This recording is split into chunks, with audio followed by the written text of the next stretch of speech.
तो नमस्ते दोस्तों, आज हम शुरू करने जा रहे हैं इतिहास का एक बहुत ही महत्वपूर्ण अध्याय जो है कि है इस्लाम का उदय। क्या आपने कभी सोचा कि एक छोटे से रेगिस्तानी क्षेत्र से उभरा यह धर्म आज पूरी दुनिया में कैसे फैला? तो इसकी क्या स्थिति रही, इसके आने में कैसे उदय हुआ और इसकी क्या परिस्थितियाँ रही, आज हम इस वीडियो के माध्यम से पूरी कहानी जानेंगे और इस्लाम धर्म का उदय किस प्रकार हुआ इसको समझेंगे। तो कि अंत तक बने रहें मेरे वीडियो में और समझें किस प्रकार इस्लाम का उदय हुआ। तो दोस्तों, सबसे पहले पढ़ते हैं हम इस्लाम का उदय। इस्लाम का शाब्दिक अर्थ है अल्लाह के लिए समर्पण होता है। जो इसका शाब्दिक अर्थ होता है वो होता है अल्लाह के लिए समर्पण, अल्लाह के लिए समर्पण। इस्लाम धर्म में 1,24,000 पैगंबर हुए। इस्लाम धर्म के अंतिम पैगंबर मोहम्मद साहब थे। जो इस्लाम धर्म का जो अंतिम पैगंबर था वो मोहम्मद साहब थे। और सबसे पहले थोड़ा सा इनका जो है इंट्रो पढ़ते हैं मोहम्मद साहब का और फिर आगे बढ़ते हैं। तो मोहम्मद साहब, इनका जन्म जो है 570 ईस्वी पूर्व मक्का सऊदी अरब में हुआ था। मतलब ये 570 जो है कि ईस्वी पूर्व में पैदा हुए थे, वो भी मक्का सऊदी अरब में। पिता जो है अब्दुल्ला है, माता जो है अमीना है। कबीला जो है कुरैश, मतलब कबीला आप जानते होंगे, ग्राम या क्षेत्र या उसको कहा जाता है। और वंश जो है हासिम है। पत्नी जो है वो खातीजा है और पुत्री जो है वो फातिमा है। और दामाद जो है अली है, मतलब इनकी पुत्री के जो हस्बैंड हैं वो अली हैं।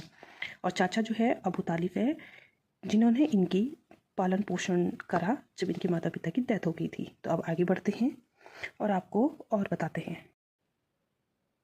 तो अब आगे बढ़ते हैं। मोहम्मद साहब के जन्म से पूर्व ही उनके पिता अब्दुल्ला की मृत्यु हो गई थी।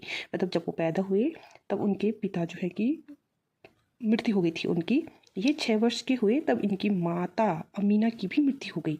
और जब ये 6 वर्ष के हुए उसके बाद जो है इनकी माता जो अमीना है उनकी भी मृत्यु हो गई। तो आगे बढ़ते हैं। अब इनका पालन पोषण इनके चाचा अबू तालिब ने की, जो कि कुरैश कबीले के प्रमुख थे। जैसे कि मैंने आपको बताया कि अबू तालिब जो है वो मोहम्मद साहब के चाचा थे। तो इन्होंने ही इनकी 6 वर्ष के बाद जो है कि इनके लालन पालन पोषण का ध्यान रखा। और अबू तालिब जो थे वो कुरैश कबीले के प्रमुख थे। अब आगे बढ़ते हैं। 25 वर्ष की आयु में मोहम्मद साहब का विवाह खातीजा से हुआ। मतलब जब मोहम्मद साहब 25 साल के थे तब इनका विवाह खातीजा से हो गया था।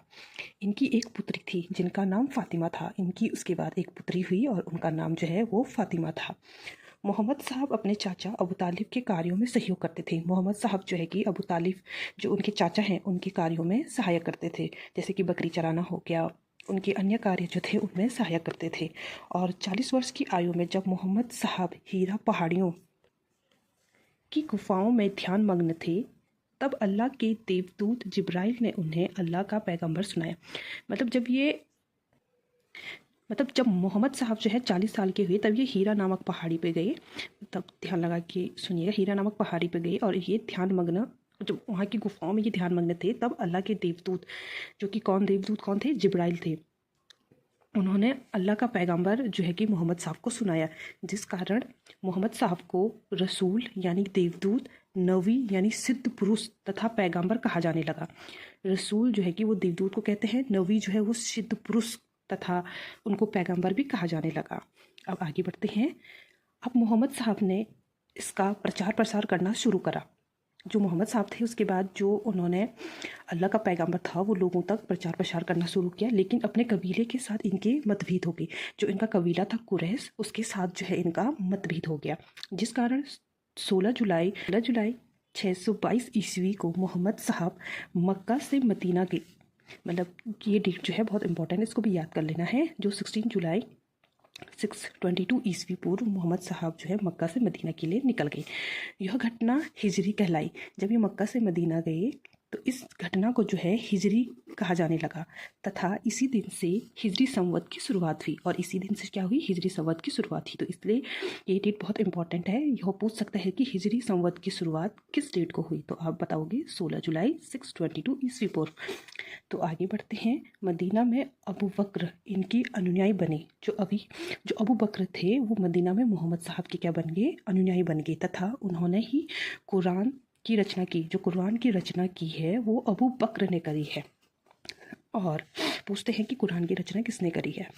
कुरान अरबी के इकरार शब्द से बना है, मतलब कुरान जो है वो अरबी के जो इकरार शब्द है उससे बना है, जिसका अर्थ है पाठ करो, यानी पाठ करो। पाठ करो मतलब पढ़ना, जैसे आप पढ़ते हैं कुछ भी, जैसे हम नॉर्मली अभी पढ़ रहे हो वैसे पाठ करो। इसमें जो है 114 सूरा पंक्तियाँ हैं, मतलब 114 जो हैं वो सूरा पंक्तियाँ हैं, मतलब 2-2 लाइन करके होती है ना, इस टाइप की पंक्तियाँ हैं। मोहम्मद साहब ने तलवार तथा अनुयायियों के बल पर मक्का से मदीना तक इस्लाम धर्म का प्रचार प्रसार करा। इन्होंने फिर मक्का से मदीना तक जो है उसके बीच में जितने भी गांव आते हैं उनका अपने अनुयायियों के द्वारा जो है कि इनका प्रचार प्रसार शुरू करने लग गए। और 632 ईस्वी में 63 वर्ष की आयु में मोहम्मद साहब की मृत्यु हो गई, मतलब 632 में जो है 63 वर्ष के हो चुके थे तब इनकी मृत्यु हो गई। तो अब आगे बढ़ते हैं, अब पढ़ते हैं थोड़ा सा खलीफा के बारे में कि खलीफा क्या था।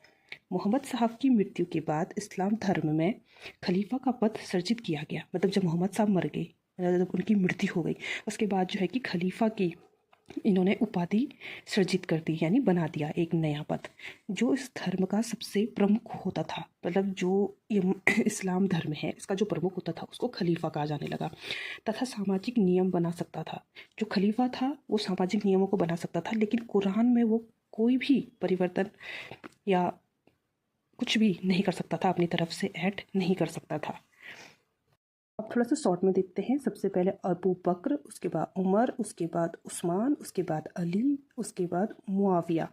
मतलब जो अबू बकर, उमर, उस्मान और अली थे इन्हें पाक खलीफा कहा जाता था, पाक खलीफा कहा जाता था। और जो मुआविया था इसके समय से खलीफा का पद जो है अनुवंश हो गया।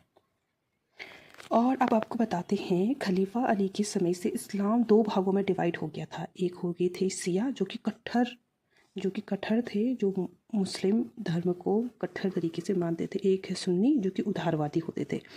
तो अब अरबों का आक्रमण हम अगली वीडियो में करते हैं। आई होप कि आपको मेरी वीडियो पसंद आई हो। अगर पसंद आई हो तो लाइक कमेंट करके शेयर ज़रूर करना, और कमेंट करके बताना आपको आज की वीडियो कैसी लगी और आपको और आगे कौन सा टॉपिक पढ़ना है। अगर आपको नोट चाहिए होंगे तो मुझे एक बार कमेंट करके ज़रूर बताना।